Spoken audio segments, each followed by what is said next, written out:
and dying in your beds many years from now, would you be willing to trade all the days from this day to that for one chance, just one chance, to come back here and tell our enemies that they may take our lives, but they'll never take our freedom?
And welcome to Anti-Tyranny News Radio here on UCY.TV. Thank you for joining me this Friday evening.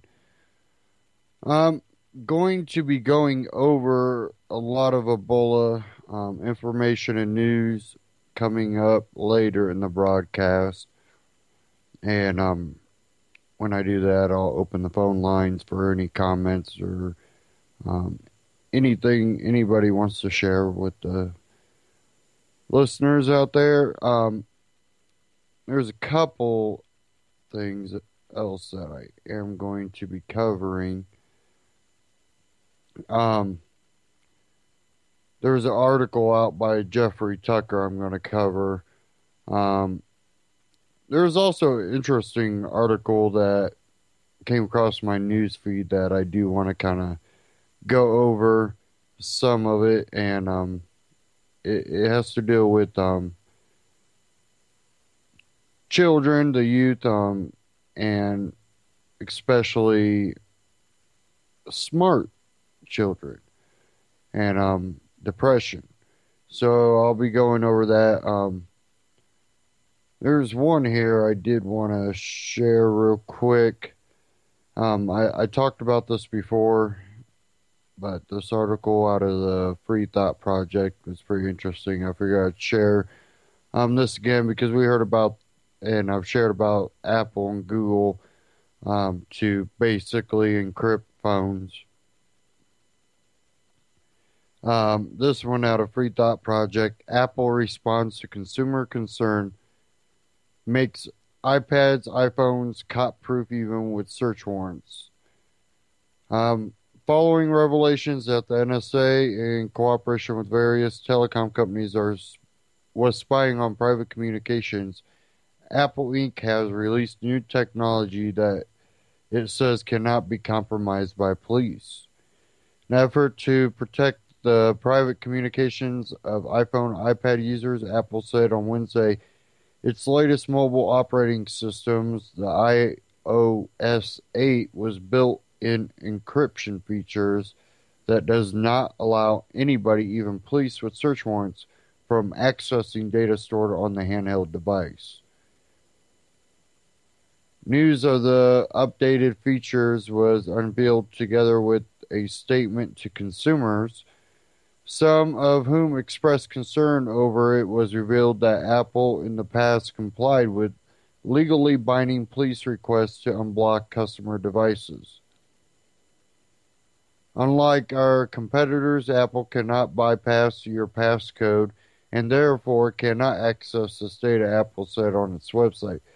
So it's not technically feasible for us to respond to government warrants for the extraction of this data from devices in their possession running iOS 8. The statement then attempted to shine some light on national security requests made by the government. A tiny percentage of our millions of accounts is affected by national security related requests. In the first 6 months of 2014, we received 250 or fewer of these requests, though we would like to be more specific. By law, this is the most precise information we currently allowed to disclose. However, despite the new security feature that come with iPhones and iPads, Apple is still legally obliged to turn over customer data stored elsewhere, such as its iCloud service, which gives users the ability to share photos, calendars, and even their locations with friends. In order to protect this type of information, Apple users would have to adjust their settings accordingly. Apple's new privacy policy is an effort to circumvent a recent Supreme Court ruling coming after revelations about government snooping by former NSA contractor turned whistleblower Edward Snowden, which said police need to obtain a search warrant to collect electronic communications. Ronald T. Haska, the former head of the FBI Criminal Investigation Division, told the Washington Post the new technological features may thwart law enforcement officers' ability to solve and prevent crimes in the future. Our ability to act on data that does exist is critical to our success.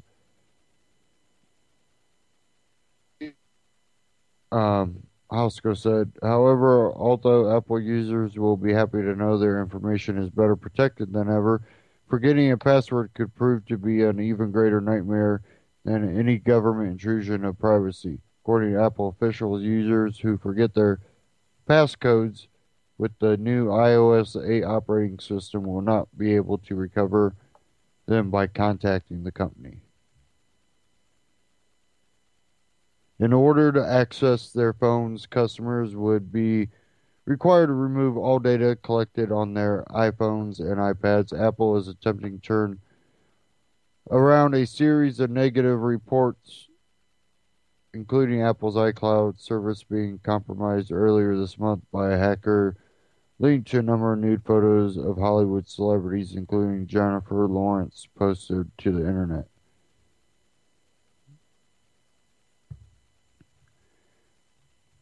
So, yeah, it's one of those things that it's a step in the right direction, and again, it comes back to the free market. When this is what people want, the market is going to try to please the people, because working with the government at all to a point only ensures that you're allowed to operate, doesn't ensure your success. You still have to be able to pay the bills. You still have to make a profit, and if people elsewhere start creating good phones and operating systems and encryption and put out that type of technology, which people have been calling for, they're going to blow Apple away. Apple, to stay on top, they're going to have to do those things because more and more people are wanting that. They feel that everything is being intruded on, which it is. And getting so close to being able to do some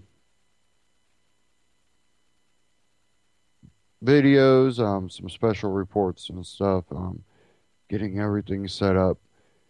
And this next year, I am going to be attempting to make it out to most events going on.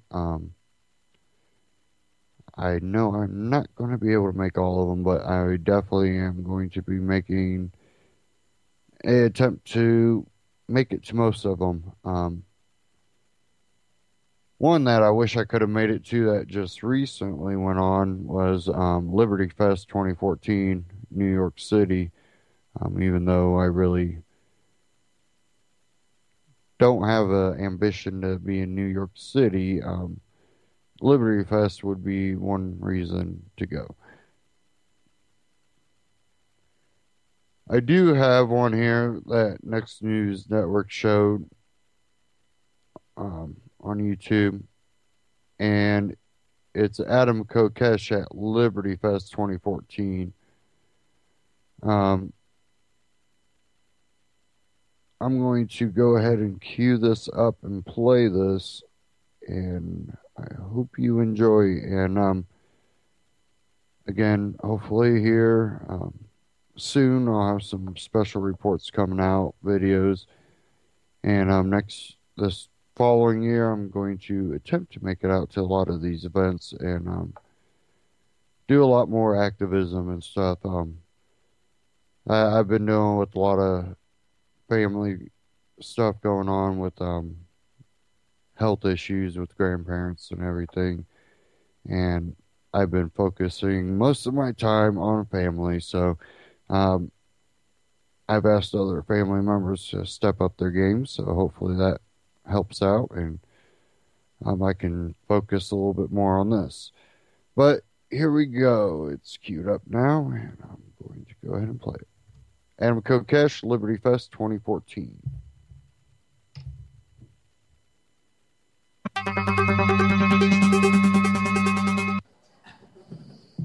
All right, let's keep it simple. Here's a homeless guy selling an ebook called Freedom, Adam Kokesh.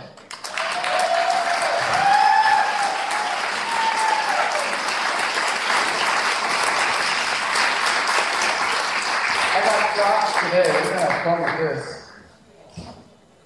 When I was in high school, I was voted least likely to ever read a book. And then I wrote one. So there. And it's a fun one, too. This book has already led to some incredible adventures. Just yesterday, flying in here, I hope you guys appreciate this. I live in California now. So coming to New York means at least 2 encounters with the TSA. Normally, you can't pay me enough to go through a TSA checkpoint. But this time, I went through with a suitcase with a nice stack of books in it. And you would think that, TSA agents aren't big on things like reading. But apparently, the message of freedom is so simple that even a TSA agent can understand it. And the message on the book here on the back was, you as a free, beautiful, independent human being with inalienable rights own yourself. You can do what you want with your own body and the product of your labor. All human interactions should be free of force and coercion, and we are free to exercise our rights, limited only by respect for the rights of others. Governments rely on force, and force is a poor substitute for persuasion. When you learn, don't hit, don't steal, and don't kill, it wasn't unless you work for the government. And yet that's what we've all been conditioned to believe, to make excuses. The message is, it's that simple. Stop making excuses for violence.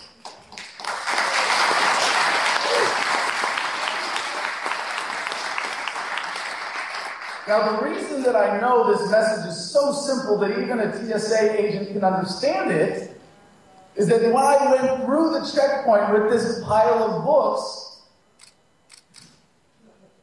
that's what triggered the extra scrutiny for my screening.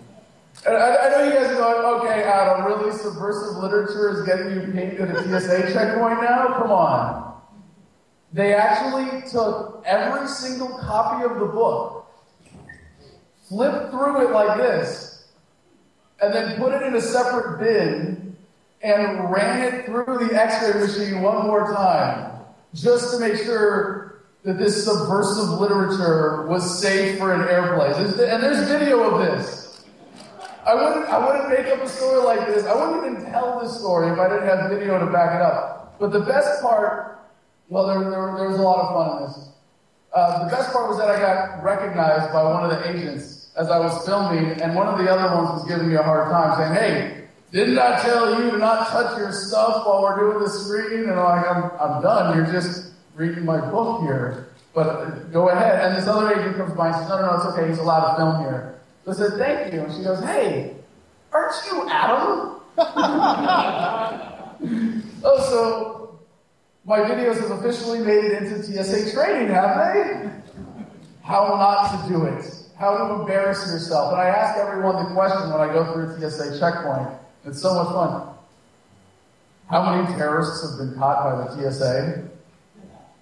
Does anybody know the answer to that one? Yeah! Okay, good. I'm in the right room. They don't teach TSA agents that, apparently. It's like this big secret among TSA agents. Oh, I don't know. That's classified. We can't tell you. I've gotten that before. Well, we can refer you to our information officer. Well, I actually had one agent tell me like this, kind of like can you imagine? Are there any TSA agents in the room right now? I mean, you got one? Really? No? You just like to grow people? That's cool too. He's not really a TSA agent, but if you see him on the street corner in a blue costume, just cooperate. Seriously. You don't want to see him angry. So, I don't even remember where I was going with that. That's a scary thought, isn't it? But you can do that now. So, I'll see you later.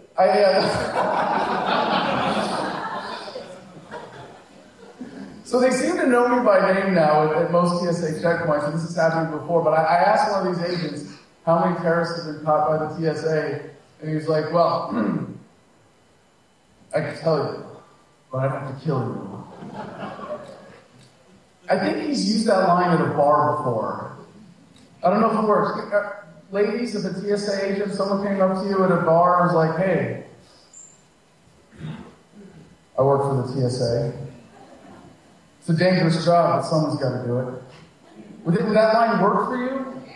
You'd be like, yeah? Okay. Good, I guess I'm still in the right room. So, and then when it was done, I got my books back. I actually had the agent come with a whole bin of them going, sir, your freedom is good to go. And I was like, wait a second, this is on video. You can find this on my YouTube channel already. It was cool. I uploaded it from the phone, from the plane, from my phone. By the way, isn't it nice if they just finally admitted that having electronics on an airplane doesn't cause it to crash? What's next? Government is invalid? I mean, come on. How long can they keep that one up? So I tried to get him to say it again. He got all embarrassed and wouldn't say it again. But the ironic part is I offered these guys copies of the book. And I'm trying to give these away, by the way. We have some copies here. They can steal your iPad, but they can't take a free book about freedom. Yeah.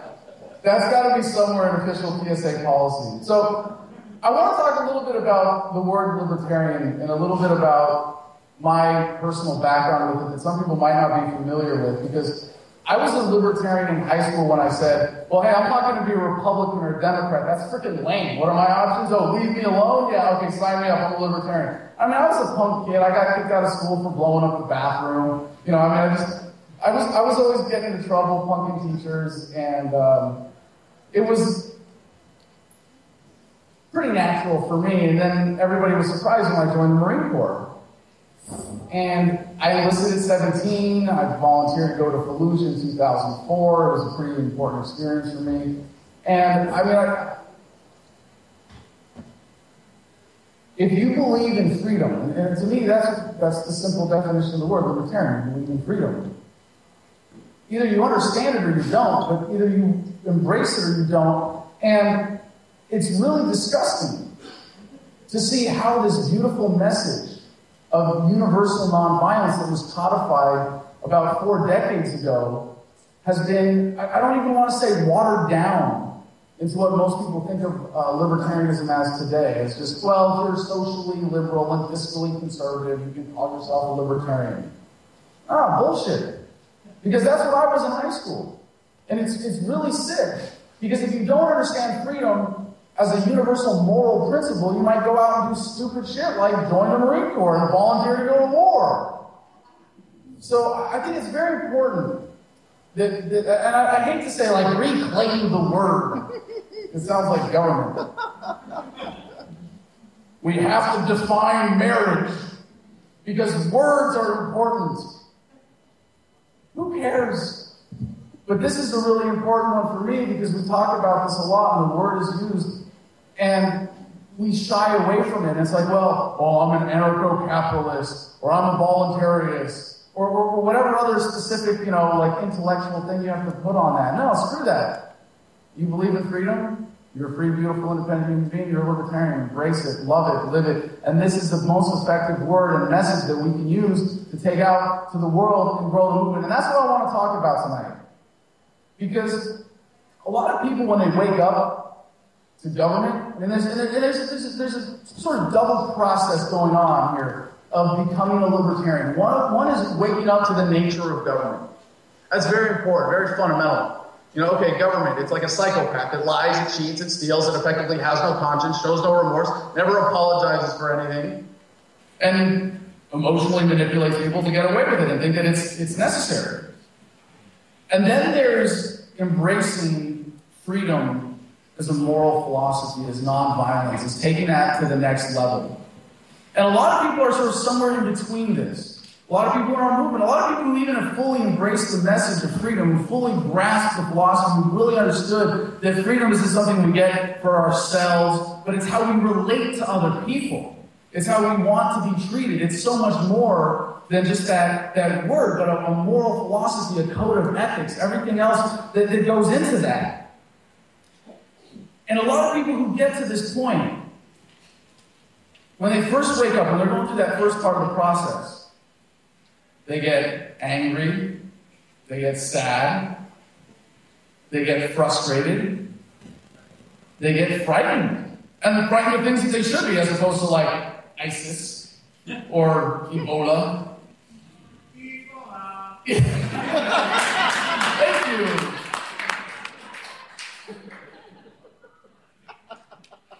If it wasn't for government, we'd all be dead. Yeah, right. So, what do we do then from this position of fear and anger and sadness and frustration? We go out into the world as activists and we say, now join me in my fear and my anger and my depression, please? And everybody goes, fuck you! I'm going back to Dancing with the Stars and being a wage slave and a tax cow because that's so much more enjoyable than your life. How many of you have experienced this? How many of you know activists like this? How many of you have been that guy trying to reach out to other people, going like, come on, be angry with me. Be afraid with me. Be depressed with me. And then we can cuddle and it'll all be better. That line works at bars, by the way. So one of the things that I was in jail for 4 months last year for civil disobedience for making a YouTube video. I think it was the first time in history a YouTube video resulted in a SWAT team raid with more men than they sent after bin Laden. By the way, when they raided my house, 2 helicopters overhead. I'm pretty sure bin Laden only got 1 helicopter.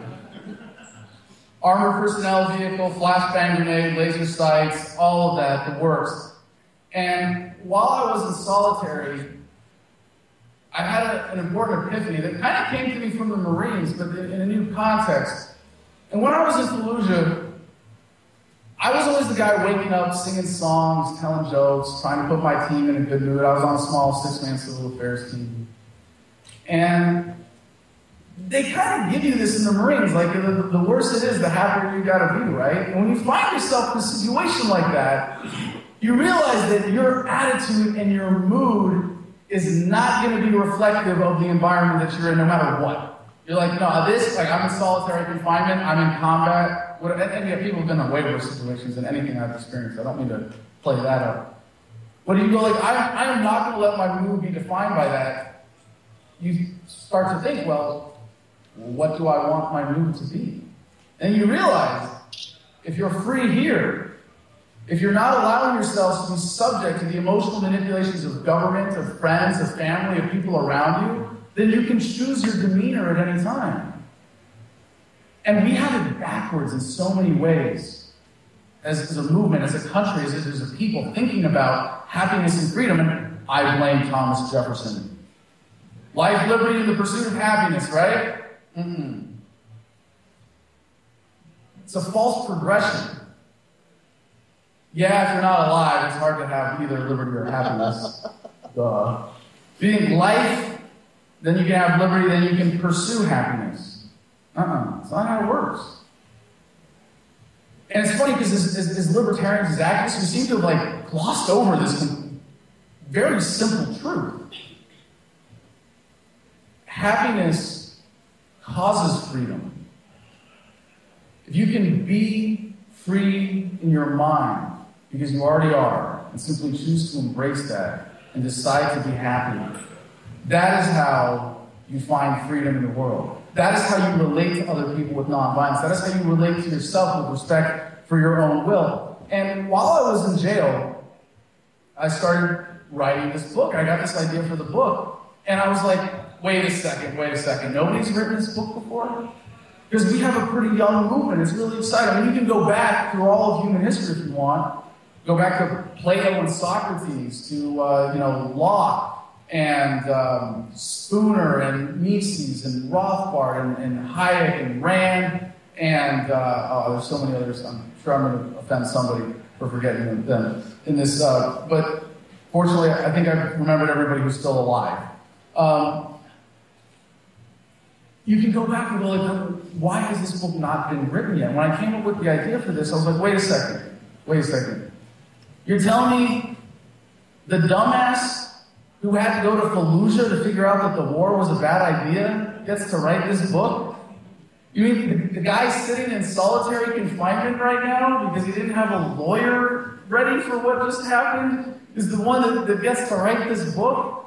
And I know this sounds a little, like a bit much, but I wrote this book to be the ultimate outreach and conversion tool. I want to come back to why that's important and the features of this book. But before I move on, I'd like to read just a couple paragraphs from the first section that I started writing when I was in jail called Happiness Causes Freedom. A person who knows their own capacity as a free, beautiful, independent person will never say, but what will people think of me? A person who can be happy in any situation will never say, but what if I lose my job? A person who knows self-discipline will never say, but what if the sacrifice is too great? The compassion of a truly happy person will say, how could I possibly not share my joy and let some poor victimizer continue in the misery of oppressing others? Only a mental slave will hate their oppressors. A free mind will pity them and seek to share joy with those who are deficient in love. We should not fight oppression or struggle for liberation, but rather empower those who have succumbed to mental slavery. When I was in jail, every time I ran into a guard, I said, hey, can I tell you something? And of course, when you're in solitary because you have a high-profile case and so you're in solitary for your own protection, they kind of listen to you. So, in case you're saying hey, I'm suicidal or whatever. By the way, I got to witness a suicide attempt when I was in jail. It was an interesting experience. So the guard would come up to me and I'd say, hey, can I tell you something? I need to tell you something. It's really important. Come here, I need to tell you in private. You're a free, beautiful, independent human being, and you should never let anyone tell you otherwise.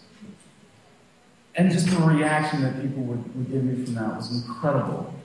So, just to put this back into context here, the last paragraph is, the greatest weapon against tyranny is a mind that refuses to submit to manipulation. If we want to be warriors for truth, soldiers for justice, and champions of freedom, we must first attain the discipline of happiness and a great capacity for living in love.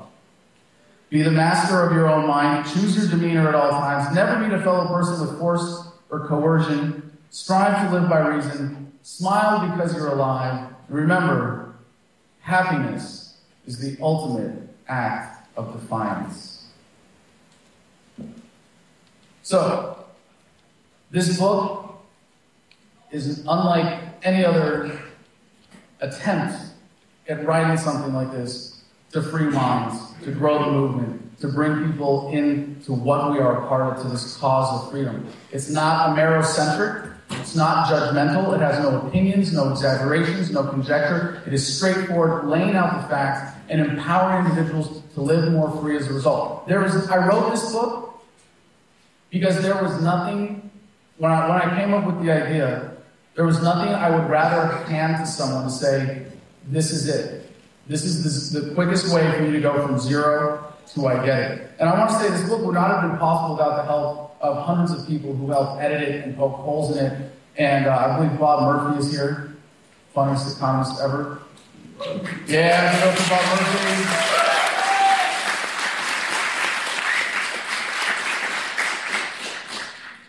I know that this book is perfect because I asked Bob to poke as many holes in it as he possibly could.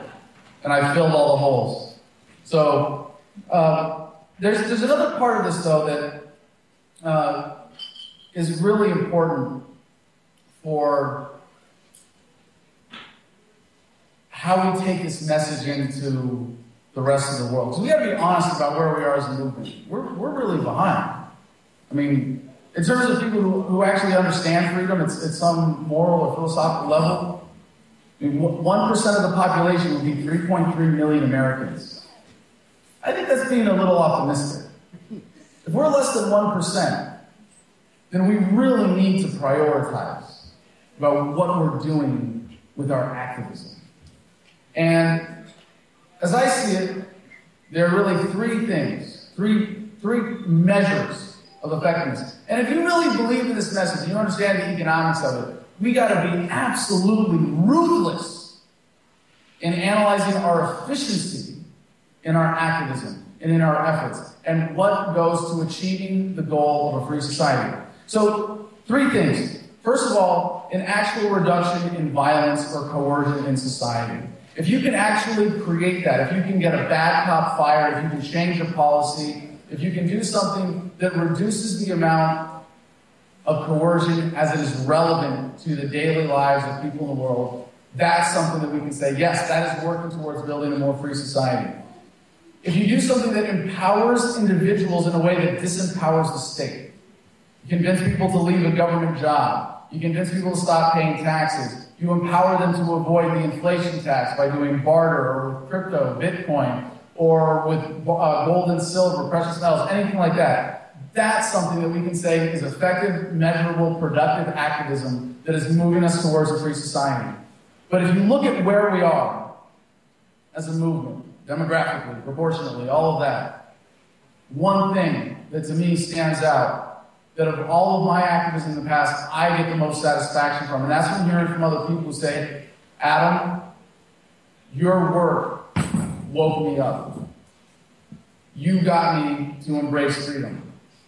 How many people have had the satisfaction of someone actually telling them that? Come on, show of hands. That's not enough. No way that's enough. That's not even close. How many of you have already spoken to your family and friends about freedom? Because I got to tell you, okay, good, there's more hands there at least. I am really getting tired of hearing people who call themselves libertarians go, just bitching nonstop. Oh, my state is dead. Oh, my mom, she won't get it. Oh. And you're going out and talking to people. You're going out and talking to strangers. You're going out and yelling at people with a bullhorn. You're going out and organizing protests. And you haven't talked to your family members yet? Oh, I've got this friend. He's such a statist asshole. And he's your friend? Violence apologist? Where do you go with this? Like, who are you hanging out with, people? And I gotta say, this is not I'm not big on ostracism. I think this movement, oh man. You want to give me another half hour to talk about ostracism, Mike? All right. So, and that's not how we're going to win anybody over to this. Really, do you think the average human being who's living in a world where they endorse the violence of government, where they are dependent on it, they enjoy its benefits, is going to go, yeah, let's just hope the government spares us in its violent death throes as it desperately clings to power. That sounds like a good plan. Hell no. But what we see around the world is so exciting is the millennial generation, people who grew up with the internet, who have no tolerance for problems that exist for lack of information, are demanding new forms of government, new structures, demanding independence. We saw the vote in Scotland recently. We saw supporters there from Catalonia and Spain, from Quebec. The Quebec independence movement is coming alive again. We have California going to split into 6 states. We have the state of Jefferson in Oregon. We have the 51st state in northern Colorado. We have some crazy people in the Republic of Texas. We have New Hampshire. We have Vermont. I don't know what the hell you people are doing in New York. Seriously. This is the belly of the statist beast. It's terrible here.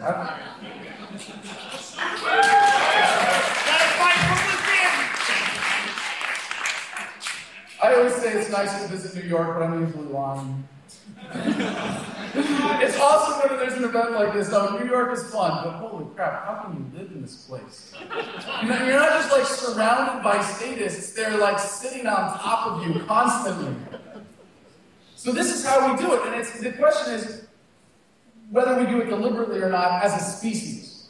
This is a global paradigm shift that is happening right now, driven by the internet, driven by activists, driven by the simple truth, the simple realization that nonviolence is superior to violence in every form, and people are going to stop making these excuses. So the question is, if we do it deliberately, we can do it peacefully, in an orderly manner, without pulling the rug out from underneath anybody. In the United States, we can dissolve the federal government. In fact, I'm running for president in 2020 on the platform of a peaceful, orderly dissolution of the United States federal government in 4 years.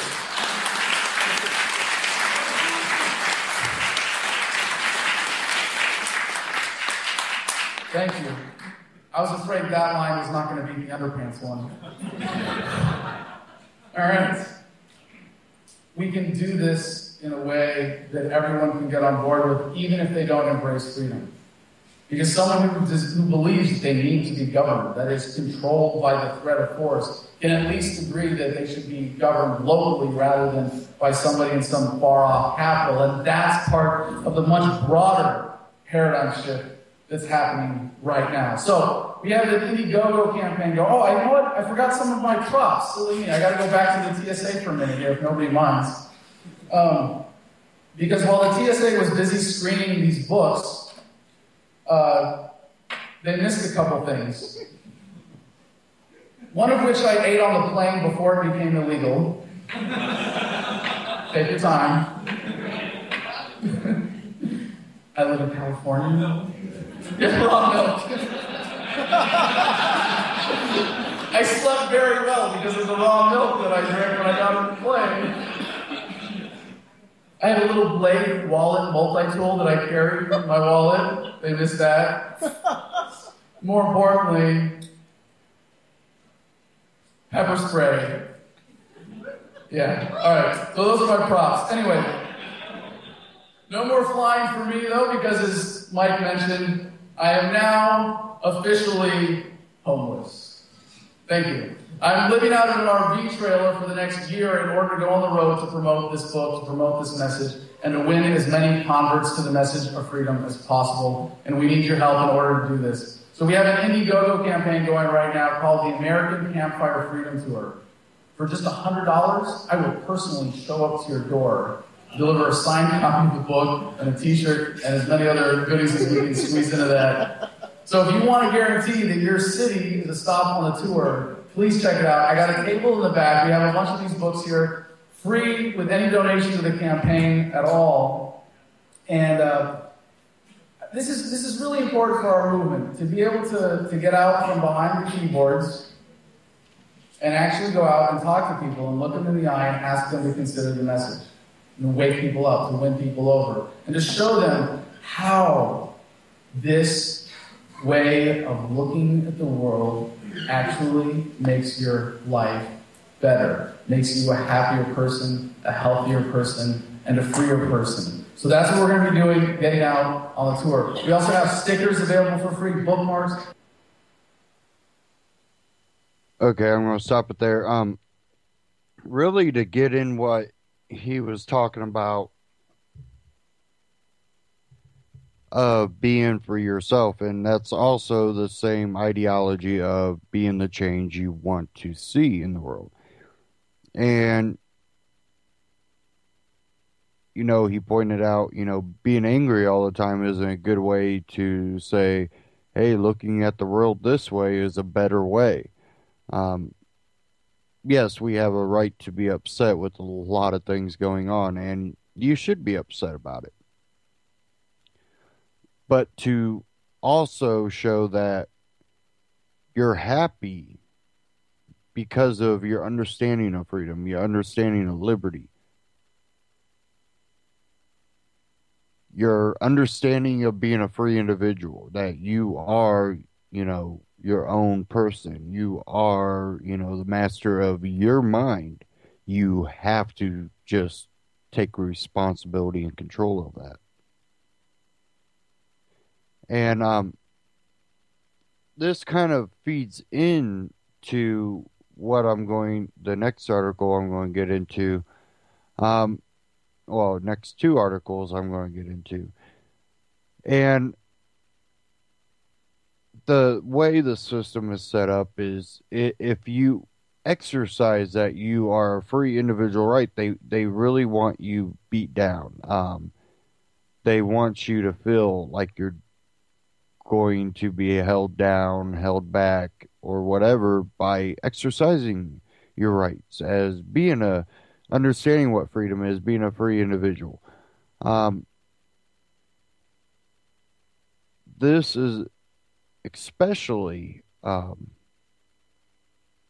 on the youth, the children, and sometimes we might call them gifted children or smart children, children that really understand. They have really a comprehension on reality, and we call them gifted. They're not gifted. They're just not being brainwashed. They can learn, teach themselves. They can pick up on things. Um, this article, and I'm not real familiar with the website, but I read the article, and it seems to hit on some points that I definitely want to highlight. This is the unboundspirit.com. But the article is titled um, Existential Depression in Gifted Children. It has been my experience that gifted and talented persons are more likely to experience a type of depression referred to as existential depression.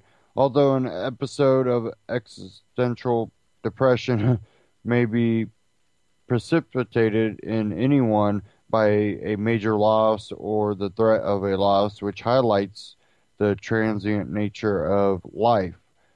Persons of higher intellectual ability are more prone to experience existential depression spontaneously. Sometimes this existential depression is tied into the positive um, disintegration experience referred to by Dabrowski, 1996. One thing I want to highlight in this is where it says that a major, it can be precipitated by a major loss or the threat of a loss, which highlights the transient nature of life.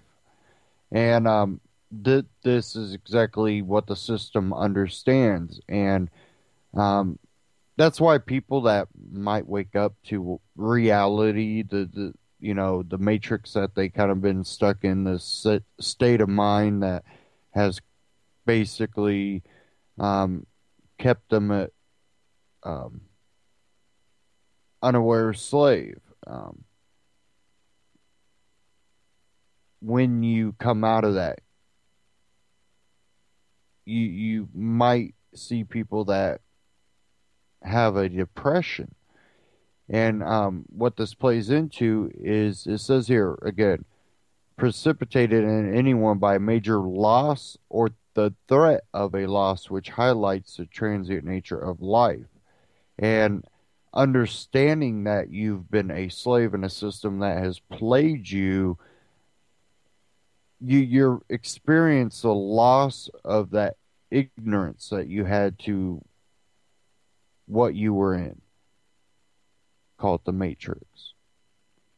Um, you lose that ignorance that you thought you were free, but you understand that, well, in the system, you're not treated as a free individual. Um, that's why it's important to express that no, you still are a free, individual.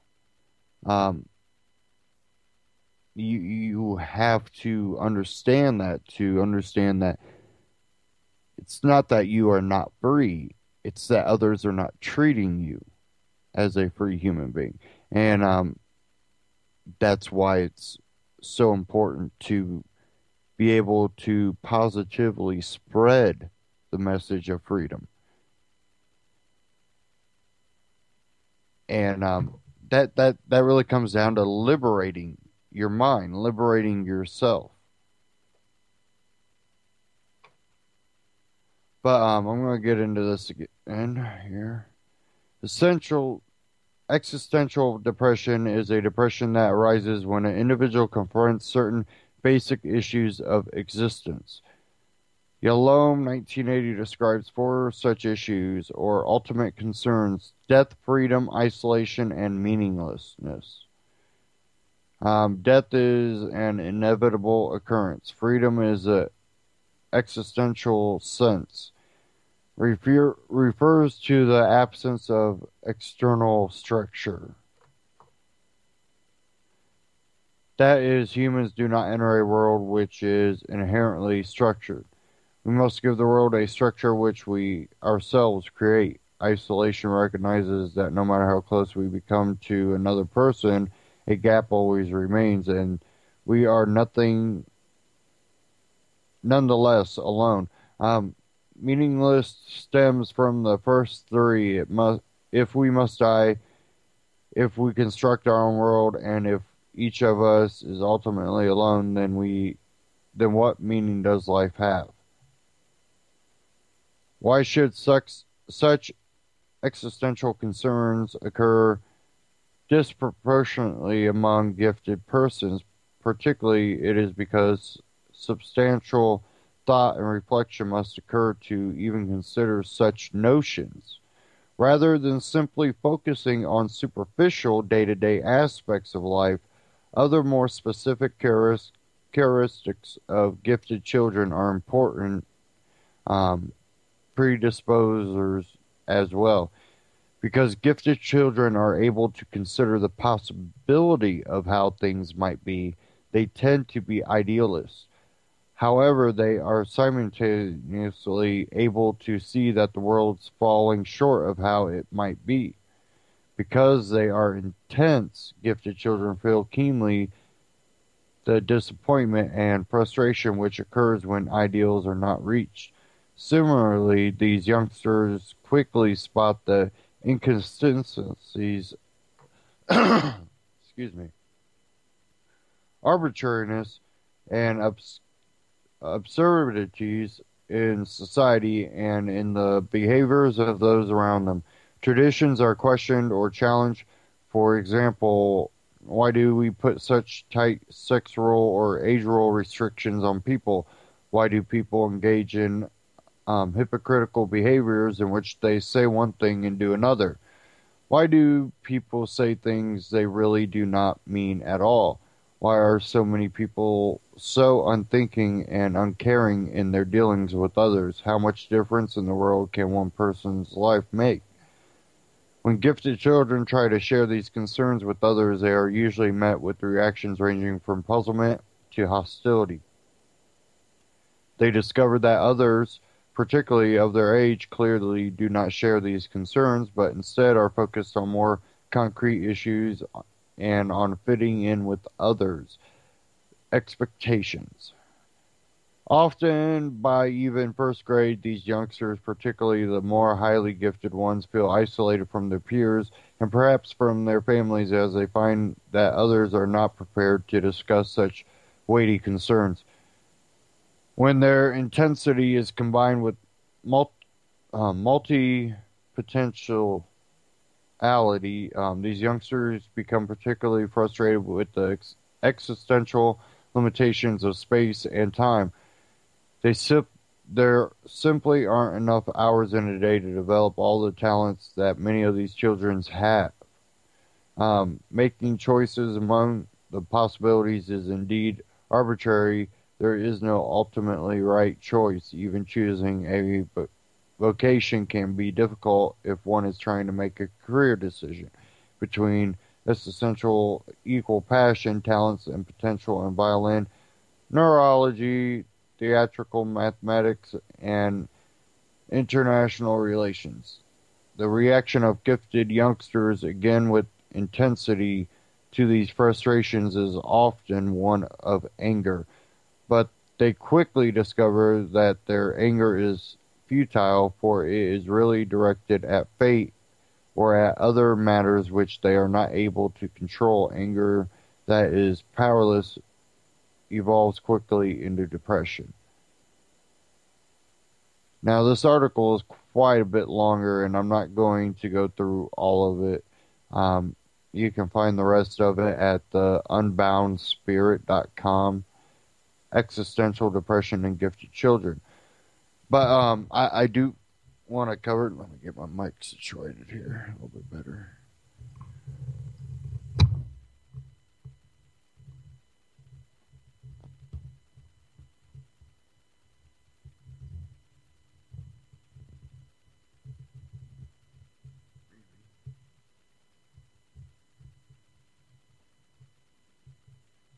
But I do want to cover some of the key things in this, and it's really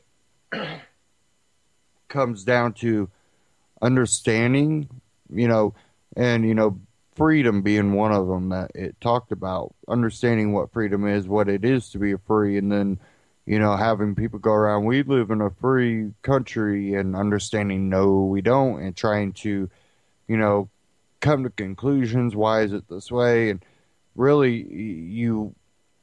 the better you are as a parent on understanding what freedom is, understanding how society is, understanding um, what we have to do as a people to be able to spread this message.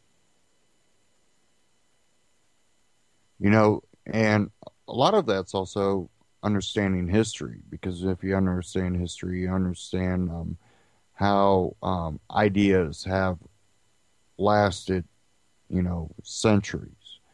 And one thing with the youngsters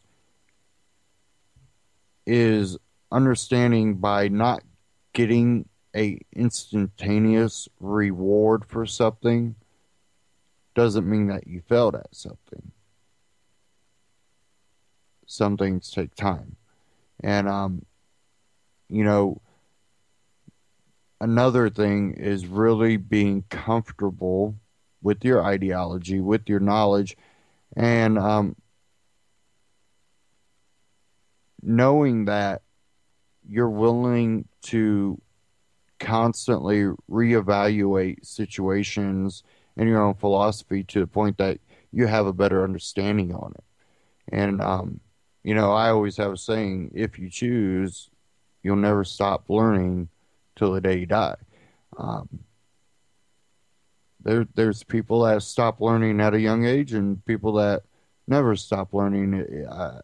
It's a choice you have to make, and understand that you're never right about everything. There's always something to learn. You can take that on, but don't expect to be perfect on everything at the same time, because it's that reevaluation of your understanding of something that allows you to continue to learn and maybe find the holes in something. And You know, I read Freedom by Adam Kokesh, and I thought it was a very well put together book. And I would urge anybody, he has the free copy online, and even an audiobook form, I believe, for free. Um, like he had others, try to poke holes in. Then he went back and reevaluated it and filled those holes. Maybe he didn't, say everything perfect, or he just maybe didn't realize that he was not hitting key points, or whatever. But he was willing to have someone critique. He wanted the holes poked in his ideology in that book, and you know what am I missing? What am I getting wrong? You poke the holes in it, and I'll do what I can to fill them. And there were probably issues that he had to himself reevaluate.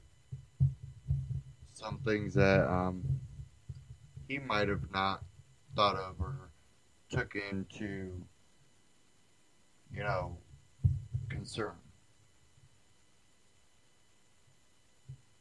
So that's one of the key things is to constantly, look at your own ideology, look at your own philosophy, and see what you can find and perfect in it. And it might take a couple tries. Who knows? Okay. There was another article here, and this one's from Jeffrey Tucker from Liberty.me, and this kind of also plays into, what Kokesh was talking about. But this one's titled, "Do You Choose Liberty or Tyranny?" Says here, it really come down to us versus them. The powers that be are doing everything possible to maintain and tighten their control. Any excuse will do: crime, drugs, terrorism, recession, and now contagious disease. And this also play into what I'll get in later is Ebola. And like I said before, even if it doesn't turn into a pandemic, they're going to. It seems that they're ramping it up to use it as an excuse for other things. But it says here, and now contagious disease. The result is always the same. Government takes more liberty, privacy, property, and life. Consider the Ebola business. It is a serious matter, but our new Ebola czar is a ruthless political operative. His job is messaging, not medicine. This is how it works for these people. They only think of manipulating you in order to maintain power. It's disgusting. One solution is to give up, but for people who love liberty, that is not an option. This is why it thrills me that the pushback against government has never been stronger. Technologies are flourishing to provide options to escape the despots. People are fleeing government services to create new options. Rather than waiting for reform, the new trend is to grow that reform from the ground up. We are forming new communities using innovative tools, taking different directions, and refusing to comply. These are all like small green sprouts poking through the concrete sidewalk. They grow and grow until the edifice cracks. The good guys can win the struggle, but not without courage, action, creativity, and great deal of know-how. That's why we created Liberty.me. It's a clearinghouse of information for people who are determined not to let Leviathan get the best of them. It's for people whose eyes are wide open and want to see through the fog of propaganda. Not only that, Liberty.me is action-based. It covers every aspect of your life and crowdsources the best ways forward. The response in the first phase of Liberty.me has been spectacular. We now offer dozens of careful and specific guides on shopping, education, investing, negotiating, dressing, migrating, traveling, startups, cryptocurrency, dealing with cops, maintaining privacy, and much more. These are the kinds of ideas I hope would emerge from the service. Each guide is linked to a discussion forum where members contribute their own thoughts. Meanwhile, we have over 200 new and classic books on the topic of human liberty, and they all come free with membership. In this first phase, we've held live events almost every night. Now we have 150 plus hours of video lessons on every topic you can think of, taught by 85 different people. Some speakers are professors, some are enthusiasts, some are highly trained experts in fields ranging from firearms to investing. I've been giving twice weekly seminars myself, summarizing the essential lessons from my favorite books and doing survey on the works of Mises. It's been incredible fun. And you can read the rest of that. But, you know, it really comes down. Do you want to live in a world where tyranny will continue to grow? And you know that eventually, you know, it could be your family that's wiped out. Or your best friend. Or, you know, someone else that you care about. Your community. Your country. This is all from tyranny. And what do you choose? And the expansion of this ideology has been growing at an even faster rate lately. And it's really been coming from around the globe. There's more people around the globe that are actually considering freedom, liberty. They are looking into this ideology, and they're really not taking it lightly. They care enough to look into this.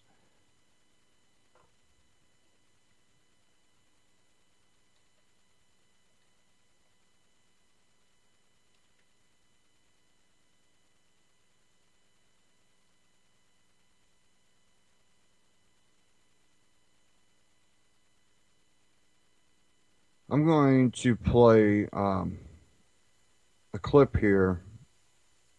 Jeffrey Tucker, I Am Anarchy, from Brave the World. It's a 15-minute clip, and you know, I have a lot of respect for Jeffrey Tucker. I've talked personally with him in person when I was down at Midwest Liberty Summit in 2013. He has great thoughts. No one's perfect. No one has all the answers, and he's someone that realizes that. And you know, a lot of times he explains, you know, these are ideas. They're not concrete, but they are things that we need to look at and we need to discuss and come up with as many options as possible. And that's what's great about a truly free market, is you can have multiple options that suit you and your lifestyle. So I'm going to go ahead and play this.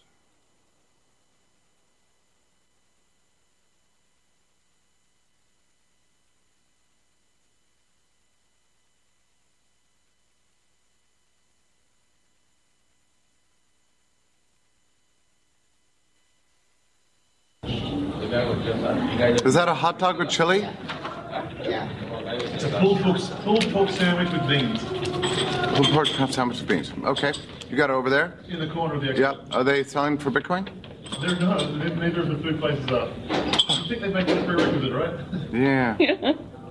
Who are you? My name is Jeffrey Tucker, and I'm the CEO of Liberty.me, which is a new social and publishing platform for people who like human liberty. Yeah. What are you? What am I? Well, I'm a dedicated anarchist, if that's what you mean. I know I don't look like one, but I am. And why? Well, I think at some point in my life I realized that the government is basically a myth. They claim that they're going to give us security, they claim they're going to give us a better life, but actually all they do is take stuff. And when I reflected on my own life, I realized that all the best parts of my life basically consist of moving and living within a space of my own creation through my own human volition and agency, and that's the essence of anarchism. I think if everyone would just become conscious of this, everyone would be an anarchist too. Is there a revolution? A revolution. Well, I think in a way the revolution against government is ongoing at all times and all places. And that's why government has to constantly keep up the propaganda that it's helping us, that it's providing us security, that it's making us better people or whatever. But it's really not true. And I think the ultimate act of independence of any individual is to sort of realize this and to sort of mentally and intellectually secede from the prevailing regime. Should anarchists organize? I think, in a way, this is not the right word. Anarchy does not need to be organized. It just needs to be lived. And all of us can live in a more anarchist way ourselves, just simply by kind of breaking free of the prevailing paradigm. There are many, every system has a flaw. Even the tightest state system has a flaw. No matter how total the state is, there's always a zone of freedom. If you can find it, exploit it, live within it, you can live a better life. And if everybody does this, eventually the system begins to break down. That's how states break down. So is liberty mean more of a dialogue instead of an organizing force? I would think so, yeah. It's more of spontaneous. I mean, freedom itself is lived spontaneously. Societies that are good societies organize themselves spontaneously, not according to some goal or plan, but according to individual agency and cooperation between individuals. Radical diversity, is, I think, the key to gaining anarchism. And I also think in our own time, anarchy can be achieved through technological innovation. The key thing to understand about states is that they're always backwards looking. They're always regulating the past that has already happened. If you can innovate, then you can outrun them and they can't catch up. And I think that's the essence of the digital age. This, I think, is the great theme of the 21st century. It's going to be about individuals and creativity, individuals in their own lives, coming up with new technologies that essentially outrun the governments to manage the world. Governments are in many ways an anachronism, like a dinosaur. They won't catch up. Could this happen before the internet? Yeah, okay, that's a very interesting point. I think essentially you can divide all of history into two stages: the Dark Age before the internet and the Age of Light after the internet. That sounds extreme, but I think it's really true. What the internet has given us is the capacity to communicate geographically all over the world without any kind of geographic contingencies or limitations. And that has given a big boost to the idea of anarchism. We now understand that we don't have to belong to nation states. We can belong to any kind of association we want with anyone in the world. Technologically, that was not possible in the past. If you look at it, all of history has sort of been leading us to this moment. I mean, we left feudalism, where we were taken care of on plantations owned by one owner. We left for the cities so we could gain more freedom, gain more human association. That went on for hundreds of years. Now we're seeing the migration take place from the physical world into the cyber world, into this digital cloud. And in fact, that's what I'm doing with my business. We founded essentially a new piece of real estate in the cloud for people to live their lives and communicate. This is the great next stage of history. And it's not just about people and their own mindsets and communications. We're seeing, it was text, then it was movies, and then it was sound, and now even objects themselves are migrating from the physical world to the digital world. And with distributed networks such as Bitcoin, governments have really lost the ability to control it. They're pretty good at controlling space because they have tanks and guns, but they're not good at controlling the infinite, immortal world of the cloud. What is the symbolic meaning of Bitcoin for you? Bitcoin to me represents, I think most fundamentally, the possibility of progress, even in an age of despotism. That's what it means. I mean, 5 years ago, nobody even imagined that something like Bitcoin could even exist. But through one mind, well, not just one mind, but through one great innovation of the blockchain protocol, we saw, history burst wide open. And I think in that sense, it's not just great in itself, but it's a model for the future of humanity, a future of play, of surprise, of innovation, of implausible, wonderful things happening. That's what Bitcoin means to me. Pardon me? Might Ron Paul cross over to anarchism? Ron? Yeah. Ron Paul? I think Ron assumes a kind of anarchist template in his mind in any case, as do many people who still believe in government. Essentially, unless you're an outright Hobbesian or something like that, you have to assume that society works on its own. And insofar as you believe that, then you are an anarchist. What do you think of the Bitcoin conspiracy, that the US government developed it alongside tracking technology in order to move into the age of cashless society where every transaction is tracked? Yeah, there are people who believe in this Bitcoin conspiracy, the idea that's really just made by government. But the people who believe this wildly exaggerate the intelligence of the government. There's no way the bureaucrats could have come up with something like this. I have friends of mine who work at the NSA. They describe it as a reactionary, anachronistic institution that's heavily bureaucratic and quite stupid, actually. So, yeah, I discount that just from everything I know about reality. I don't believe it. Respond to people who say prove anarchy works. So I would say, I guess my case for the fact that anarchy works is that most people aspire to manage their own lives from the moment they get up in the morning to the moment they go to bed at night. We don't need a government plan to tell people to get up in the morning. They do it on their own human volition. And to eat at noon, and to shop for groceries, and to clothe themselves, and to brush their teeth. I mean, we all try to manage our lives in a state of anarchism. The police are not surrounding us every second. I mean, in practice, we all live anarchy all the time. So I think if you understand that you are your own life manager, then you understand the core message of anarchism. I think anarchy does work. Look at all the human associations that make your life beautiful. All the technologies we use. Something like the internet, is essentially an anarchist experiment.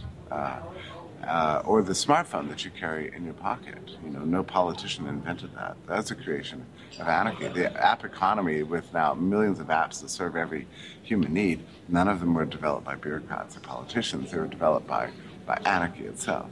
So I would say that all beautiful things are a product of anarchy, even now. I'm going to give you a series of statements and respond however you see fit. Okay. Anarchy and capitalism are soulmates. I would say that anarchy is, yes, it is the foundation of capitalism. Capitalism is an outgrowth of anarchism, yes. Anarchism is democracy taken seriously. I like the idea of comparing anarchy and democracy. Democracy is deeply corrupted by the state, but the idea of democracy itself is not inherently bad. So, yeah, anarchy is a great way to realize democracy.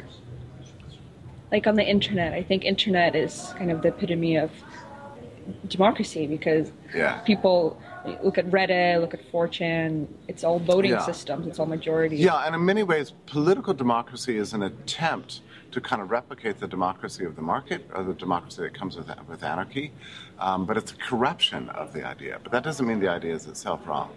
Mm-hmm. Anarchy is order. Absolutely, anarchy is order. I mean, the whole spontaneous nature of society and individuals is to achieve more orderly lives, to coordinate one with each other. So, yeah, I like this idea that order cannot be imposed by coercion. It only emerges out of human choice. Absolutely. Anarchy's mayhem is wholly conjectural. The state's mayhem is undeniably factually horrendous. Yeah, I totally agree with that. I was just at a panel this morning on cybersecurity. It was interesting to me because people have always said that governments are important for security. But if you talk to any real security professional, they will tell you that there are two great threats to human security today. Private criminals and also public governments and public servants. They're both threats to security. Chaos begets freedom. Yeah, in many ways, I don't mind thinking about freedom as a product of of chaos. We need surprise and risk in the world. One of the great mistakes that people make is to try to get rid of that. What they do is they end up just making the world violent, a violent place. But chaos in the sense of spontaneity, of play, of trial and error, is indeed a foundation of freedom. Yeah. You cannot buy the revolution. You cannot make the revolution. You can only be the revolution. It is in your spirit or it is nowhere. Oh, I like that statement very much. Yeah, I think that's really true. We should not be asking politicians for our freedoms. We should just be seeking to live them ourselves, to take them, acquire them, believe in them, and reinvent our own lives. Government is cyclical instability. You know, I agree that government's a cyclical instability. There's certain things that are... I mean, governments are transient institutions. They really come and go. There are other things that are much more permanent in the world. Music and art and love. You know, these are all things that outlast every other government. Those are the persistent themes in history. They never go away. Governments come and go. No one's writing songs about government. No, that's really true. Internet is anarchy. Yeah, I would say the internet is definitely anarchy. You know, people say government invented it. Well, some of the early protocols were put together for military purposes, but government never did anything with it. It wasn't until it was privatized in 1995 that we began to see the flourishing of a new world. And now that's only not even 20 years old. And look what's happened. We're at the very beginning of a new age of history, and that is called the digital age. Please suggest 3 readings, 1 fiction, 1 nonfiction, and 1 of your choice. Fiction, nonfiction. So I guess I'll start with nonfiction. There's a wonderful book by Frank Chodoroff, and it's called The Rise and Fall of Society. And it was written in 1957. I think it's just about the best summary of everything I believe in politics and in economics. Frank Chodoroff is the author. It's wonderful. In terms of fiction, I mean, I think one of the best short fiction books I've ever read is Anthem by Ayn Rand. I really love it. I recently reread it and fell in love all over again. In terms of my own choice, I really like a new book called Anti-Fragile by Talib. Oh my gosh, do you remember the author's name? Yeah. Maybe I'll choose something else. But actually, no, I should. It's named Nassim Talib, I think is the name. And the book is Anti-Fragile. And it's an explanation of things in the world that get stronger by being stressed as versus breaking under pressure. And anarchism is, in many ways, the ultimate anti-fragile institution. Bitcoin is radically anti-fragile. The more it's stressed, the more it's pushed, the stronger it gets. That's a brilliant book. It just came out last year. So I like all 3 of those books. And anything you want to end with? I would suggest, here we are at a Bitcoin conference, right? If any anarchists out there are kind of depressed about the future and sort of despairing about our future, they should come to a conference like this. What you'll see is 1,000 people who are dedicated to innovation, overcoming the barriers that exist to create a new world, to make the world a better place for all of humanity. I love the spirit that prevails at Bitcoin conferences for that reason, because I do believe that we can do this. We can do this. In the 19th century, there were many barriers to progress, most of them having to do with privation and the natural world.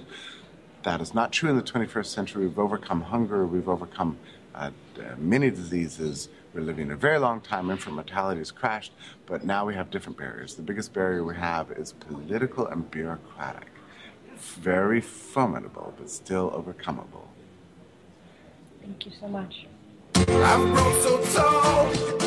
I'm a giant beach star. Someday I'll fall. Okay. Now, again, that was from Brave the World on YouTube, and that was Jeffrey Tucker. Again, it really comes back to you have to live freedom. It's not something you ask. Now, when it comes to government, we there has to be something that we do to resolve the issue of there being this entity out there with the iron fist that's come down on people that are acting in a free, independent way. but again, a lot of that comes back to society changing and changing the belief people have, and also empowering those people. Listen, you're a free. Well, if I do it and the government comes after me, the government always wants to profit off of you. Number one, they're not looking to come kill you because you were using Bitcoins. They want their pay. They're extortion artists. Um, they do fear people that are trying to break down the structure, and their best tool that they have against it to persuade people that are still asleep, we'll call it, um, away from your message is just to call you conspiracy theorists. Um, is there a chance government could retaliate? Yes. I don't think we're there at that level. But again, freedom, technology, the ideas of it, and the expansion of it. And when even Apple is now put out a operating system that will encrypt your phone, where even if the police come to them and say, "Give me all the data on his phone," sorry, can't do it. No, we got a warrant. We no, you don't understand. We don't have the ability to do that. It's all encrypted. They're just going to stand there dumbfounded. But it's an Apple phone. Yeah, that means you should have access. No, we gave that ability to the person, whether they want to give it up. If you got a court order, guess what? Now you have to go to them and try to gain that phone, and if they'll unlock it for you. When people talk about plead the fifth, they go, yeah, don't speak to them. That also means you don't have to cooperate and basically, indict yourself in a crime. They're not going to be able to access that. And plus, if they try to get you to volunteer it up, they also have to let you know that they're doing this because they have to come to you. No more, secretive collecting of data. And that number that Apple put out about accessing data, I think is probably lowballed. And like they said, they can't really let you know any more than that because of the law. So basically, these secretive warrants, they can't even talk about.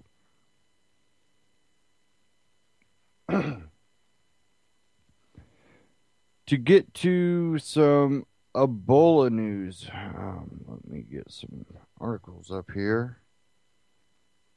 Give me a second.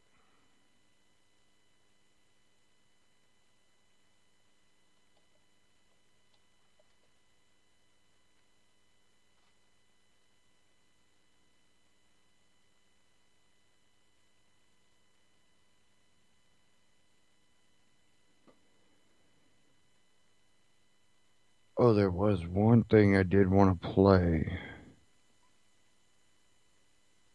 but I can wait a minute. And it has to do with Ebola.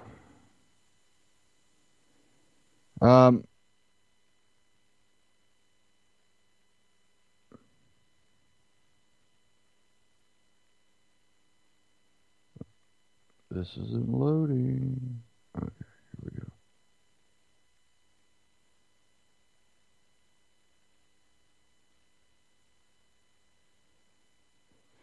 Now, here's one that kind of says that, hey, maybe they're definitely looking to put other people's lives in risk. And I'm not saying that people shouldn't be able to travel or what. People are going to make up things, Oh, you're saying, okay, they're going to spread a disease by coming to our country. Like, we don't have that problem already. No, we do have that problem. A lot of diseases can be transferred. The flu gets transferred, all the time that way. Um, I understand, the hyping up of this, but I also understand the concern behind it. And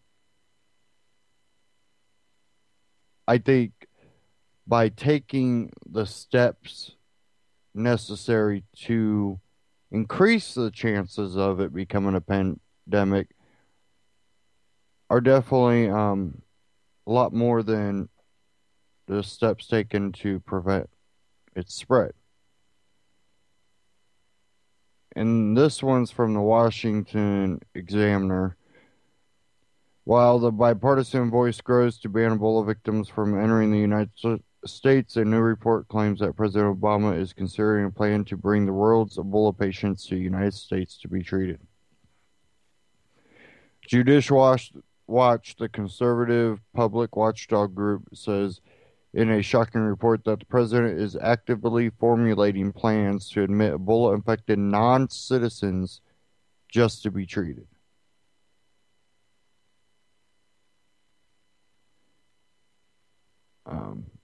I'm going to play a clip here after this commercial plays.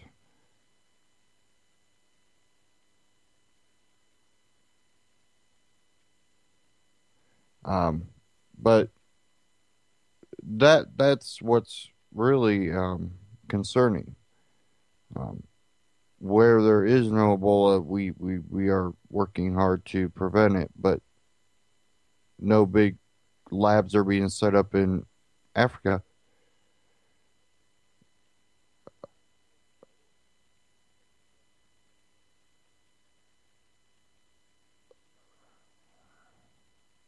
Okay. Core priority is protecting the American public, then we're not going to put in place a travel ban.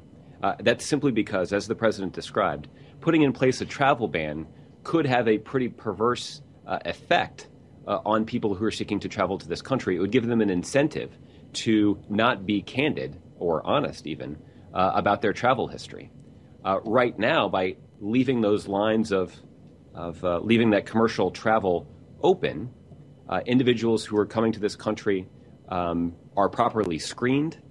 This means that if you've spent any time in West Africa, in these 3 countries in West Africa in the last 3 weeks, that you have your temperature taken, that your information is collected by CBP officers so that if there's a need to contact you urgently, that we know where you are and we know how to do it. You're also given important information about Ebola, both so that you can protect yourself, but also protect people who are around you. And that also will enhance the kind of response that we expect that we'll see, that if an individual walks in the door of an emergency room anywhere in the country holding that piece of paper indicating that they've been advised about the risk that they face from Ebola, that we can also ensure that doctors respond in the appropriate way. So this reflects the president's commitment to putting the protection of the American public at the top of the priority list when it comes to making decisions about things like a travel ban. Okay, now I honestly agree with them on one point. Travel ban? Well, people just lie. They'll come from maybe another country. Give me a second while I fight this. Okay. They'll fly to another country that'll allow them. Then they'll fly to America to maybe seek treatment. Just like drugs. Them going, no, it's not allowed, doesn't stop people. People come on rafts from Cuba. Why not fly to Cuba and then fly or float a raft here, But when you see reports that Obama is also actively looking to bring non-citizens in America to treat them. That's a little alarming. Shouldn't we be taking lab equipment and coming up with a vaccine over there?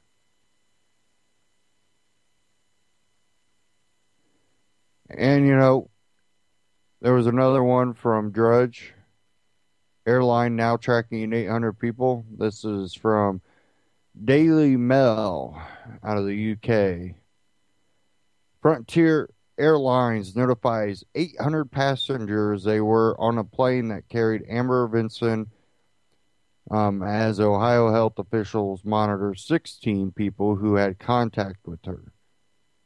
And again, this is the one that's in Ohio, recent one. And it says here, CDC and Frontier Airlines have widened their search for people possibly exposed to Ebola by sickened nurse Amber Vinson, including more than 800 passengers who unwittingly flew on a Frontier plane after Vinson. 16 people in Akron and Cleveland, Ohio, who had contact with Miss Vinson last weekend are being monitored by health officials there. Local health officials revealed today, up from 7 on Thursday. So Thursday it was 7 and now it's 16. One, Miss Vinson's stepfather. The CDC announced on Thursday that Miss Vinson may have been contagious as early as last Friday, though she was not admitted to the hospital until Tuesday. Passengers aboard 2 flights that Miss Vinson took have been told to monitor themselves for signs of the deadly virus for 21 days over fears that Miss Vinson was contagious both when she flew from Dallas to Cleveland on October 10th and when she returned to Texas on Monday.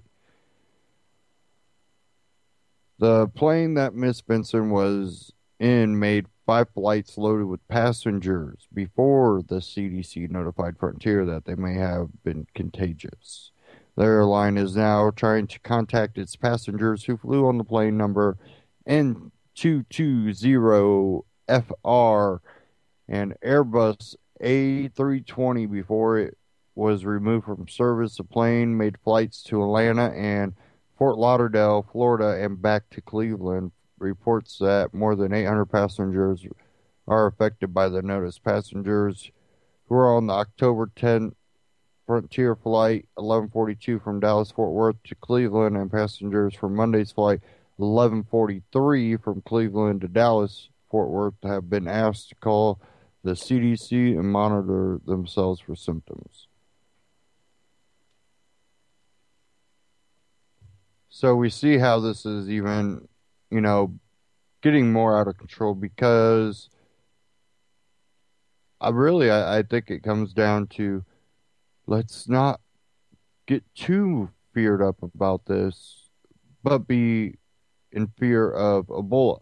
Be in fear of Ebola itself, but don't get afraid of contracting it, which is kind of an idiotic way to think about it, but that's what they're pushing. They want you to go on as nothing's going on, but they're also ramping up Ebola. That way, if you get sick a little bit, they might tell you that, oh, we're going to have to quarantine you. We don't know. I think it's setting up a system, and then you play that on with bringing more people in that aren't even citizens, just bring them in to treat them instead of treating them there. Seems to be a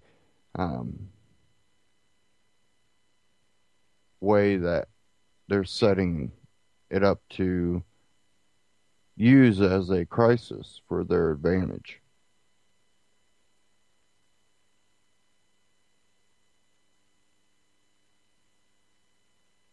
But again, this is something that is nothing more, even if it's a pandemic or if it's not a pandemic. it's being something that's being ramped up for a political reason. What's going to be the shocking thing is if they're trying to allow it to amp up for that and they can't control it no more. Which I'm sure that's going to be something they think about after the fact. It's one of those things they probably think, well, we know enough about it that we're not going to get it. And, well, it's not going to turn out well for them.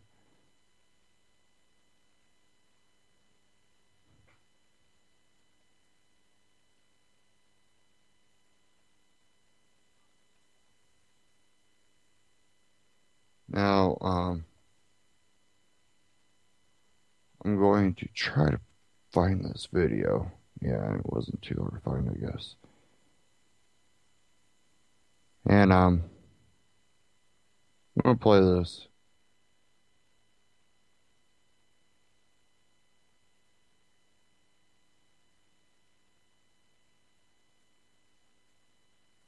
And this one, it's coming from, well, I got a lot of them to choose from. We'll just play this one here from Associated Press on YouTube. But so Obama calls for CDC SWAT team for Ebola virus, and this kind of might play into the whole executive order for quarantine people. But I'll let you hear it from his voice. First of all, what I've directed the CDC to do is that as soon as somebody is diagnosed with Ebola, we want a rapid response team, a SWAT team, essentially from the CDC, to be on the ground as quickly as possible, hopefully within 24 hours, so that they are taking the local hospital step by step through exactly what needs to be done and making sure that all the protocols are properly observed, that the use of protective equipment is done effectively, that the disposal of that protective equipment is done properly. I want to use myself as an example just so that people have a sense of the science here. I shook hands with, hugged, and kissed, not the doctors, but a couple of the nurses at Emory because of the valiant work that they did in treating one of the patients.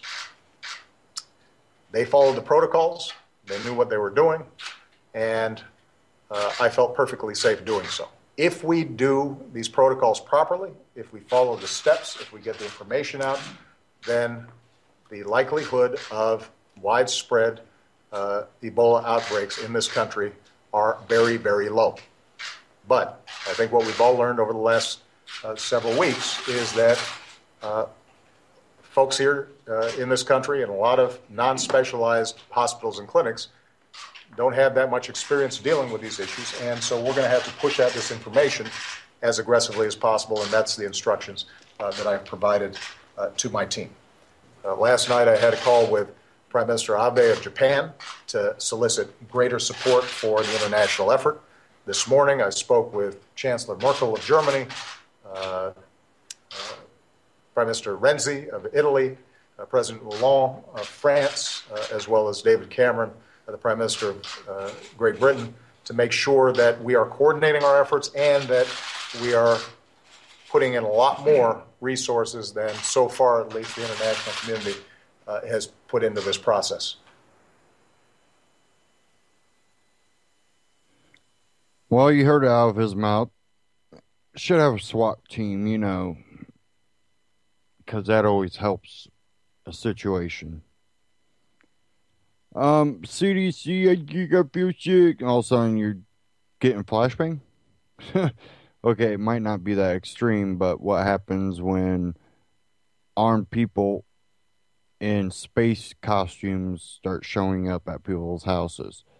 You think that's going to ease fears? Do you think that's going to make people want to call in? Say, hey, I'm not feeling good.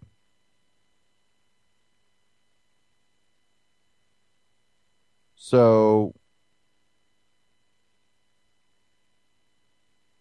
I don't see how this in any way help.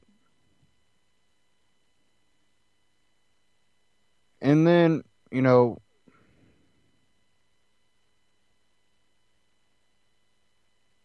there.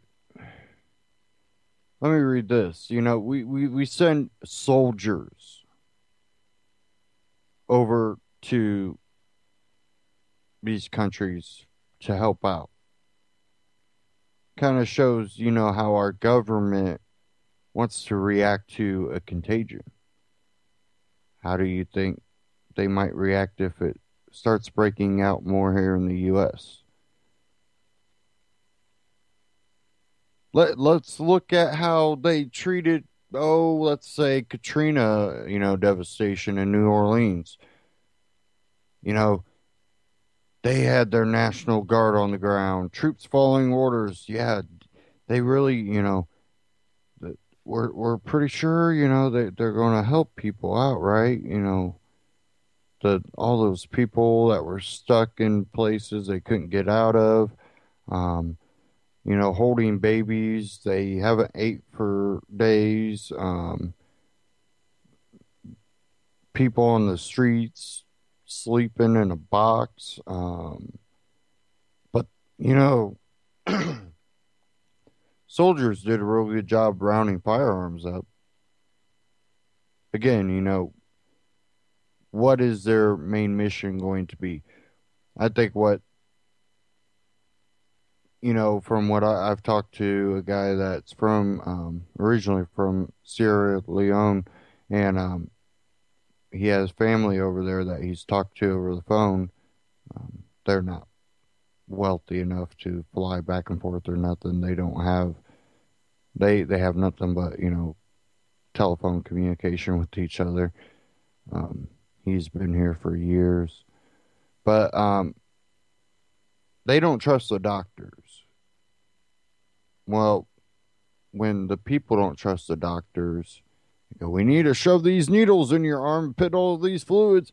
And from what he was saying that his brother was telling him is they were already here before the outbreak, shoving needles in people's arms. They believe that they caused the outbreak. They set up new places to give all these vaccines to help everybody out, and everybody gets sick. They don't trust the Western doctors there. Well, with troops, it'll be able to help them round everybody up and shove needles in the arms. Maybe that could be the end game of sending U.S. soldiers.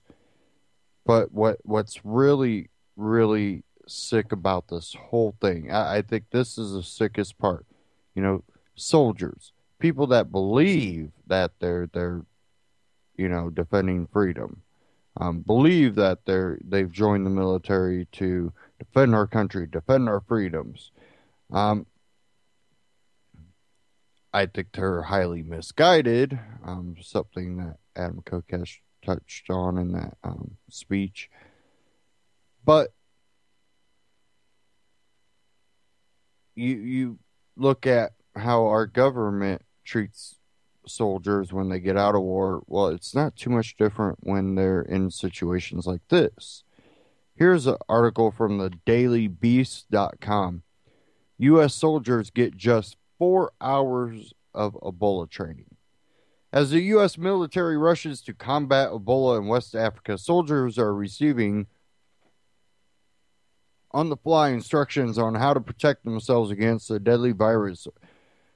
American military operations to fight Ebola in Africa are unfolding quickly, forcing the military to come up with some procedures and protocols. On the fly, soldiers preparing for deployment to West Africa are giving just 4 hours of Ebola-related training before leaving to combat the epidemic.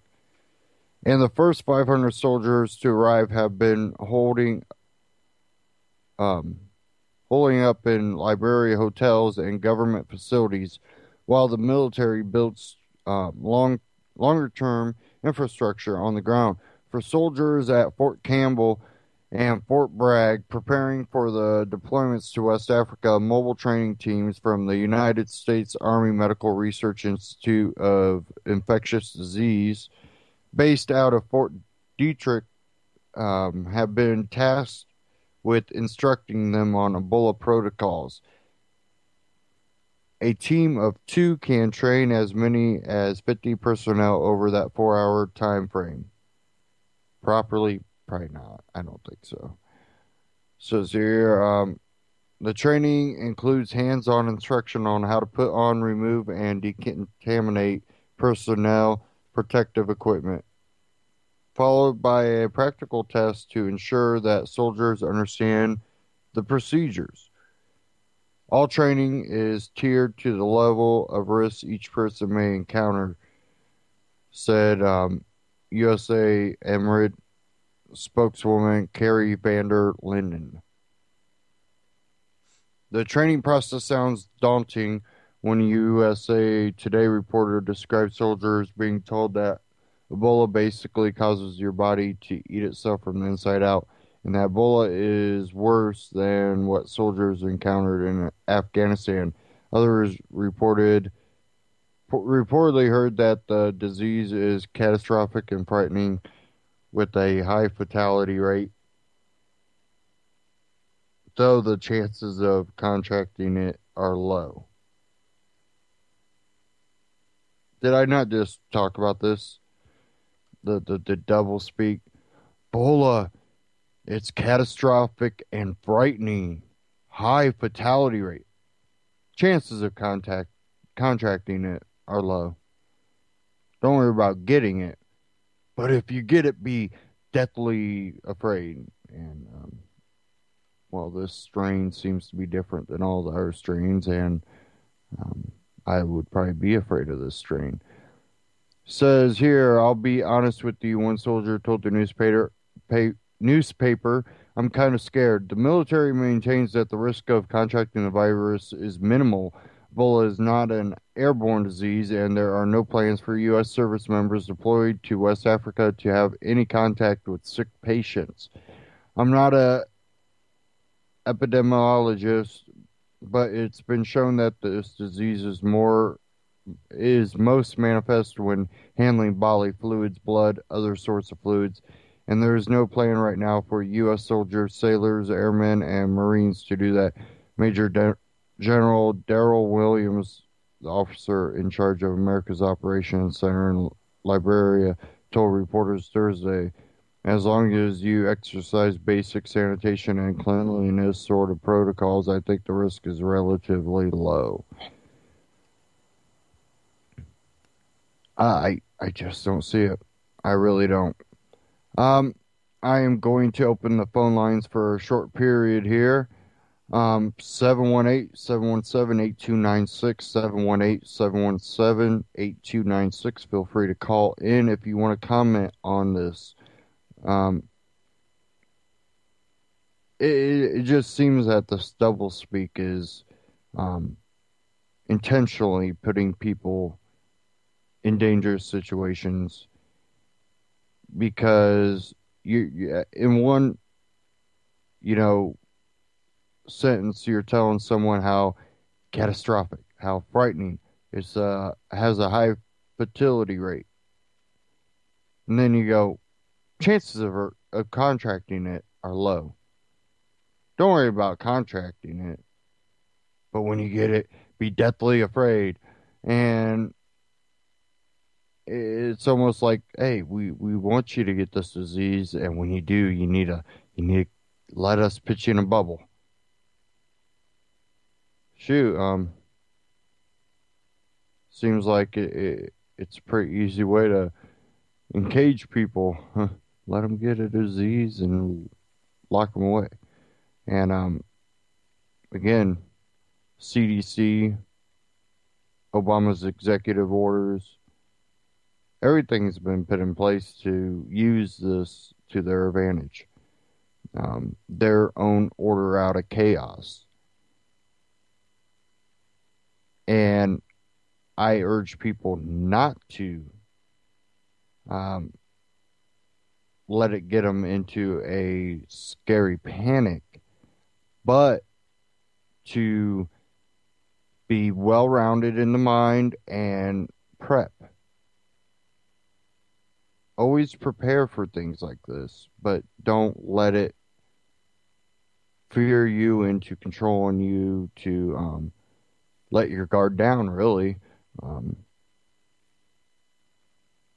Don't allow the order to become chaos in your own mind.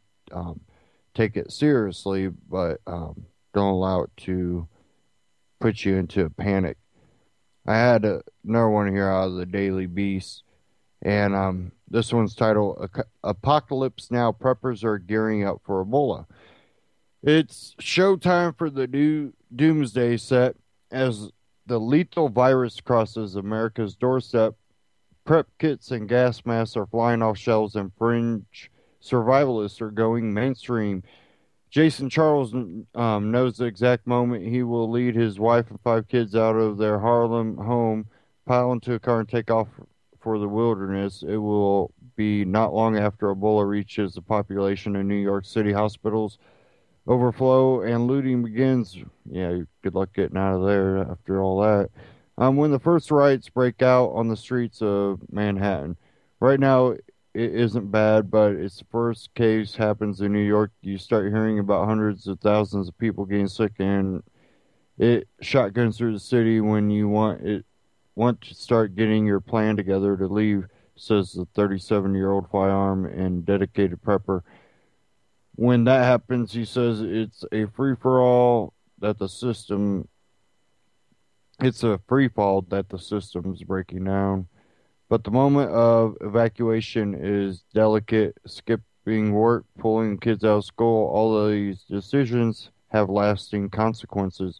If you leave too early, you look like an idiot. If you leave too late, you could be dead, Charles says. Screw looking like an idiot. I don't give a hell. If it starts breaking out in the city, I'm not going to work.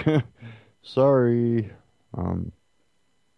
Definitely when you know people that work in hospital, I don't want to put myself in that.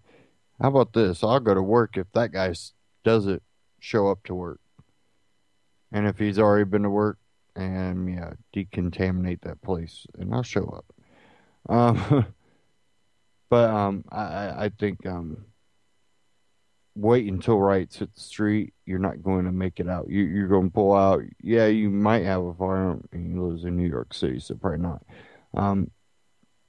You're going to have problems. I think you're going to have real problems. Nationally, the number of Americans concerned that Ebola will shoot through the population is skyrocketing. According to a Wednesday poll by the Harvard School of Public Health, 52% of Americans surveyed said they believe the country will experience a large outbreak in the coming year, while 38% said they believe they or a family member would be infected. To be sure, they have been just 3 cases diagnosed in the U.S. Many doomsday preppers have spent their lives stocking up for emergency of this type of contagion. Hemorrhage fever presents. Now they are gearing up to put their plans into action. Charles says it's the biggest mobilization the prepper community has seen yet. This isn't a local hurricane or tornado or terrorist attack. This is something that has potential to spread nationwide and get ugly, he says. At the moment, Charles says he's trying to keep people calm. He's been posting Ebola briefings on NYC Preppers Network, the local branch of the National Movement of Survivalists that he organizes. In the past week, his group has grown in membership by more than 20 members, a notable bump for the circle of 300 some survivalists in the nation's most densely populated metropolitans. At some point, Charles says he believes there won't be any saving the Big Apple. The city is going to burn if it comes down to it. With doubts about the Center for Disease Control and Prevention's capacity to handle such an epidemic, some people are taking matters in their own hand. On Thursday, members of the House and Representatives expressed outrage over the handling of cases so far, particularly during a grilling about how 2 nurses were infected with Ebola and why one of them was allowed on a commercial airline as the news cycle on Ebola begins to bear closer resemblance to the 1995 movie Outbreak. The paranoid and prepared are following similar cues. Last month, Charles convened a meeting for NYC members specifically to go over Ebola precautions. The most important thing he told attendees is to boost the immune system with essential oils and constant hand washing and sanitation, along with, of course, stockpiling medical supplies and food as you would for any emergency. And people are listening. In the past week, preppers turned entrepreneurs, Fabian Elenis and Roman Zerkonsky, say they have been seen cells of gas masks in their harrowing sounding NBC nuclear biological chemical survival system skyrocket. Tripled is probably an understatement. Elenis says their company, Ready to Go Survival, sells pre-packed survival or bug-out bags and kits as fears of Ebola grow there. They've been filling $1,000 orders of gas masks for whole families. And this goes on, and it's something that I think people are understanding. Don't rely on government to help you solve this. One thing though that you can expect out of them, if this doesn't go to a pandemic, see what we prevented. If this does go to a pandemic and once it starts dying off, see what we cured. None of it'll be true.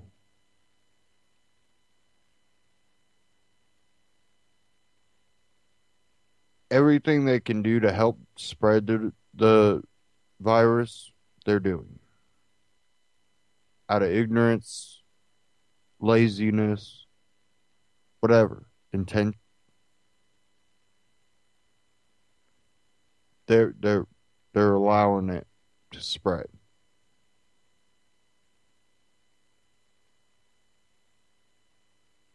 They will use it to their advantage, and they will take credit for any success against the Ebola virus. So, I wouldn't be too enthusiastic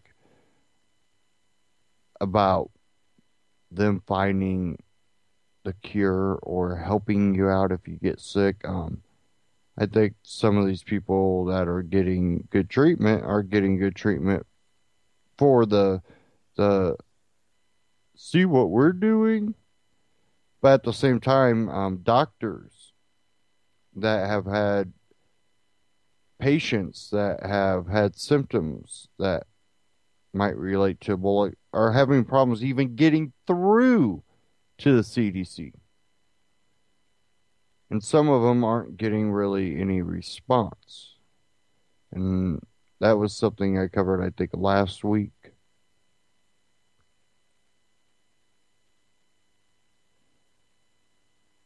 It's just stupid.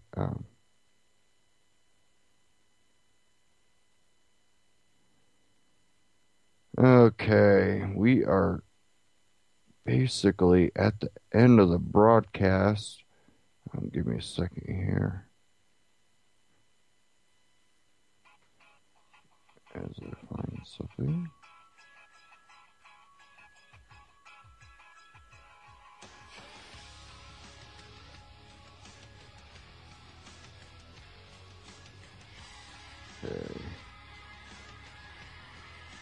Okay, and thanks again for tuning in to Anti-Tyranny News Radio here on UCY.TV. Coming up next, Character Matters with Dr. George Simmons. Truth on Tracks with Brandon Turberville after that, United Front Radio, and Anti-Media Radio. Take care. Have a great weekend.